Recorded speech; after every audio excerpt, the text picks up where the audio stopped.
Solving circle geometry riders with variables can be really, really confusing. So before we start, I'd like to share with you a cheat sheet. And you're going to make your own. So in a moment, you're going to pause the video, go and get yourself a piece of paper and a coffee mug. On the piece of paper, you're going to draw 9 circles. And once you've done that, play the video again. We'll take it from there. Okay, so the idea is to make a cheat sheet that you will use now and then have in your head later. Technically, these are theorems 1, 2, and 3, the way that we've labeled them in the syllabus, but they're not the only ones with centers, and that's the thing that I'm going to focus on. Okay, so in your first diagram, you're going to mark out a center. This does not have to be perfectly accurate, okay? You're going to draw a chord that goes along there, and you're going to join the center to the chord, okay? In the second diagram, you're going to mark out the center and you're going to add lines that go to the center and to the circumference. That's what the rule is for. But you know what? I'm drawing freehand, you can draw freehand. It's about understanding the general concepts. In the third circle, you're going to draw a dot and you're going to make a diameter. So this needs to be as close to the middle as you can get it so that you can see that there's a diameter going on. And then you're going to create a 90-degree angle at the circumference. Okay, so what are these? Theorem 1, 2, and 3, and they are 3 of the 4 theorems that have a center in them. What we're going to do now is add some information, and then we're going to look at the 4th one that's also got a center. So the idea here is to isolate all the different things that you could find in a circle diagram. Because when we look at examples that are really complicated, where there's multiple circles and multiple chords, and I call them spiders, they look absolutely hideous and there's so many things going on, then what we need to learn to do is to separate all these different ideas that we could be working with. And that's the idea of this diagram. Okay, so when you are given a center, you also need to look at these 3 things and one more. And so when we are told O is the center, for example, we want to say, okay, but is there a chord that's coming out? If there is, are there radii? So these are other things you can look for, okay? Is there perhaps another chord that's the same length as the other one? Okay, so I'm going to do that now. Is there something going like that, where you now have equal chords subtended at the center? Okay. If these are equal to each other, you have a right angle. So those are all the things you're looking for. It's not necessarily everything you're going to be given, but those are the things you're looking for. In the second diagram, we've got angle at center, which we're going to call 2x, and the angle at the circumference, which we're going to call x. And that concept is going to help whenever we see a center and we realize that the same arc or chord, maybe it's a chord, maybe it's an arc, I'm going to call it AB, it makes something at the center and it makes something at the circumference. And the idea there is that it could also be anywhere else. So these are the ones that often confuse people. So sketch another one in like that. Then this one at the circumference would also be an x, right? And then of course what you've got with your 2 x's is you've got angles in the same segment. Okay, with diagram 3, you're going to look for other radii. Okay, just in case. Because sometimes the diameter gives us radii. And you know that that's going to be 90. And you're going to be aware that if there happen to be a tangent somewhere to that diameter, you'd also have tan rad. Okay, so just be aware that that can also come into play. Now that we're putting all of the theorems together, you could even have a tan radius because you've got a diameter. There is one more that we need to bear in mind when we're given a center, and it is the one I've just spoken about there with the diameter. It's the tan rad.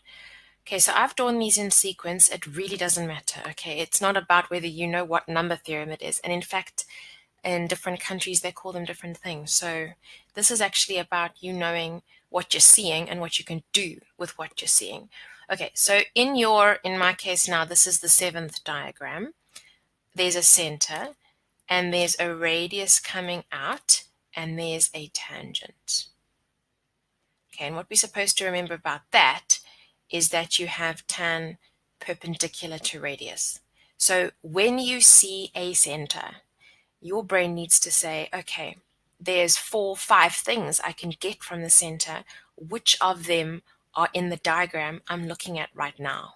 One last thing to add to diagram 2, just go back up to that one, is the one that we also struggled to see. So if, for example, there was an angle made here, right?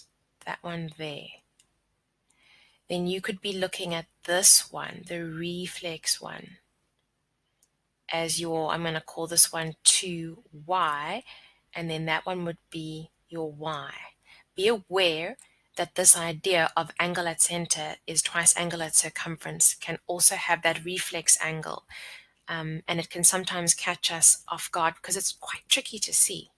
So theorem 4, 5, and 6 are ones with cyclic quads, are often told to us or often hinted at when we get told things that seem really unhelpful, like they'll say points A, B, C, and D are points on the circle. And maybe your brain is like, yeah, I can see that. Why are you telling me? It's so obvious. It seems a really unnecessary piece of information.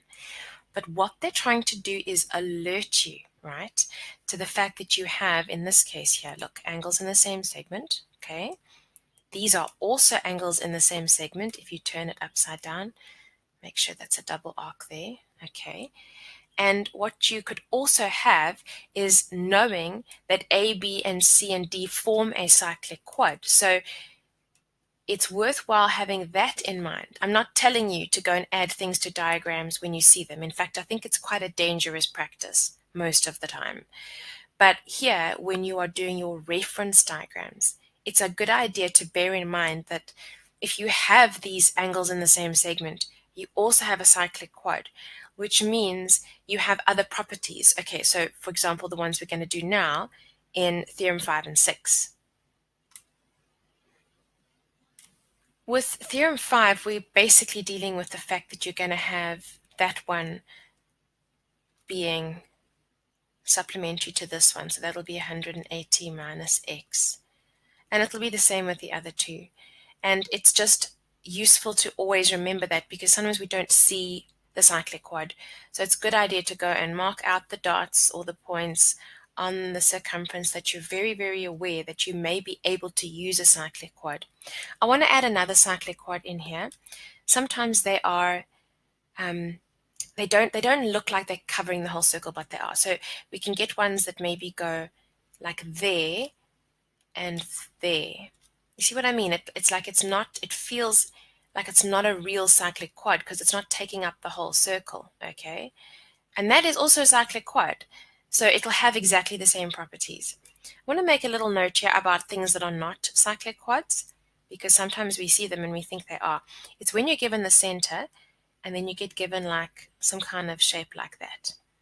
That is not a cyclic quad because not all of the vertices are on the circumference, okay? And that's important to recognize what you don't have as well as what you do have.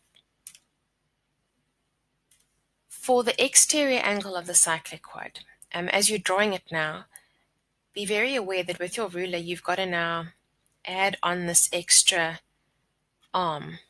Or you're taking one of the sides and you're extending it, okay? While you're at it, you can go and extend another one of them. And maybe you can go and extend this one as well. And then we'll just put some X, Y, and Z's in so that you're getting the idea of what it means to have an exterior angle. So the exterior angle, let's look at the one we drew first. So this one over here, let's call that angle X. That will equal the interior opposite. So that's going to be an X, okay? But what about this one if that's a y, right? It's going to equal the interior opposite. And look at that, y and x are together on a straight line, which they should be, right? Okay, and then what about adding a z in here? And it'll be interior opposite. Okay, so it's important to recognize that if there's a line that maybe comes out here, this angle here would be equal to another y, which doesn't equal what's inside the cyclic quad, right? Because this is not an exterior angle. Y is not an exterior angle. It's actually an interior angle of the cyclic quad. And the fact that it's made outside the cyclic quad doesn't make it an exterior angle. It has to be one of the sides that gets extended. Let's make this a W.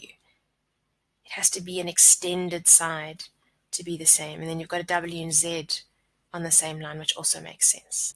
Right, moving on to the ones with tangents. I already spoke about tan rad, and you could have more than one tangent, which is the next one. So when you've got tangents from the same point, we need to remember that we get given an isosceles triangle here, if of course these two are joined.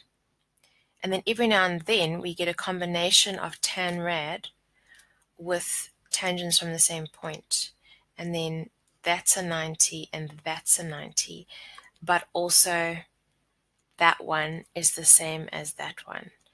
Okay, so when you get given two tangents, it's very important to be aware of all the other information that you get given and to then mark it out. Okay, while I'm there, we've got radii, so those are the same. And then the last one is tan chord, and there's two of them a lot of the time. Okay, not all the time, but often two. This is sometimes called angle in the alternate segment, but for our purposes, we need to be calling it tan chord. So if this is an x here, it makes an angle with this line. And then that line makes an angle at the circumference. You've got to take it with your fingers from, let's call that A, B, from A, B to C, and then that is the x. Okay, but on the other side, there's another tangent, right? I'm going to call this y. You'll see I've gone into talking about variables now, not numbers, because we're going to leave those behind, not permanently, but to do the next section. When we're dealing with variables, we've got to be comfortable with the fact that there's no numerical value. So there you've got two examples of tan chord in the one picture. So look out for those.